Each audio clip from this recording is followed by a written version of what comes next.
ঈদে মুক্তির অপেক্ষায় আলোচিত সব তারকার সিনেমা। এসব সিনেমার ট্রেলার, টিজার, গান নিয়ে সরগম টলিউড।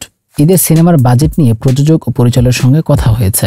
তারা বলে, রমজান মাস শুরুর কয়েকদিন আগেই আসে জিন 3 সিনেমার শুটিং এর খবর। টানা কাজ করে কিছুদিন আগেই গান দিয়ে শেষ হয় সিনেমাটির শুটিং। মুক্তি নিয়ে কিছুটা অনিশ্চয়তা ছিল, তবে সেসব উড়িয়ে দিলেন প্রযোজক ও জর্জ মাল্টিমিডিয়ার কর্ণধার আব্দুল আজিজ। তারা বলে, আমাদের সিনেমার কাজ শেষ, ইতিমধ্যে আমরা সিনেমাটি সেন্সর সার্টিফিকেশন বোর্ডে জমা দিয়েছি। বাজেট প্রসঙ্গে এই প্রযোজক বলেন, সবে সিনেমার কাজ শেষ করেছি, এখনো কত টাকা খরচ হয়েছে হিসাব করতে পারিনি।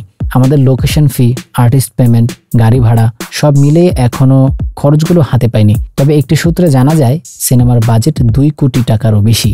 জিন 3 সিনেমায় প্রধান 2 চরিত্রে অভিনয় করেছেন আব্দুন নূর সজল ও নুসরাত ফারিয়া। ঈদে আলোচিত সিনেমা দাগি সিনেমাটি নিয়ে 2 বছর পর আবার ঈদে প্রেক্ষাগৃহে আসছে আফরান নিশো ও তমা মির্জা। সিনেমাটির অন্যতম প্রযোজক আলফা এর ব্যবস্থাপনা পরিচালক শাহরিয়ার শাকিল জানান, সিনেমাটি বর্তমানে সেন্সরে জমা দেওয়া হয়েছে। সেন্সর সার্টিফিকেশন সনদ পাওয়ার পর বড় পরিসরে প্রচারণায় আসতে চান। শিহাব শাহীন পরিচালিত সিনেমাটির বাজেট প্রসঙ্গে শাকিল বলেন, সিনেমাটির বাজেট তুলনামূলকভাবে কম। আসলে একজন পরিচালককে যত টাকাই দেওয়া হোক না কেন, সেটা সবসময়ই কমই মনে হবে।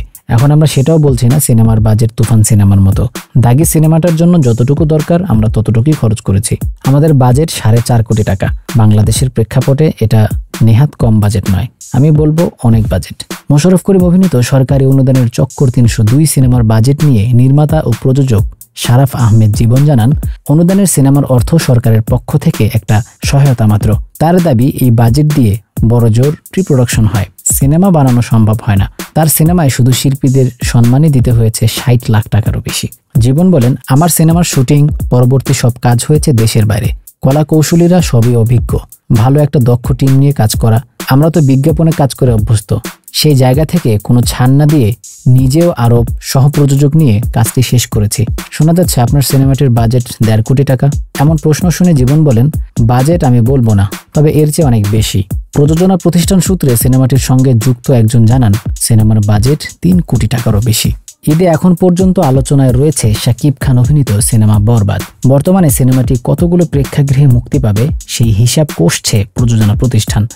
সিনেমার পরিচালক মেহেদী হাসান জানান, সিনেমাটির সব কাজ প্রায় শেষ, সার্টিফিকেশন বোর্ডে জমা দেওয়ার জন্য প্রস্তুত।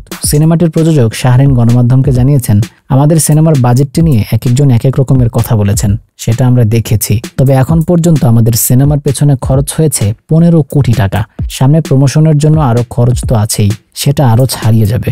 ঈদের আরেক আলোচিত সিনেমা জঙ্গলি সিনেমায় সিয়াম আহমেদের লুক প্রশংসিত হয়েছে। তার সঙ্গে রয়েছেন শবনম বুবলি ও দিঘি। সিনেমাটি এখন সার্টিফিকেশন সনদের অপেক্ষায়। সিনেমাটির প্রযোজক অভি কথাচিত্রের কর্ণধার জাহিদ হাসান গণমাধ্যমকে বলেছেন, আমাদের সিনেমার প্রাথমিক বাজেট ছিল 2 কোটি টাকা। এটা দেশের বর্তমান প্রেক্ষাপটে বেশি, সেখান থেকে আরো বাড়তে হয়েছে, কারণ এখন নির্মাণ খরচ বেশি, যে কারণে সিনেমার সব খরচ বেড়ে দাঁড়িয়েছে 2.5 কোটি টাকা।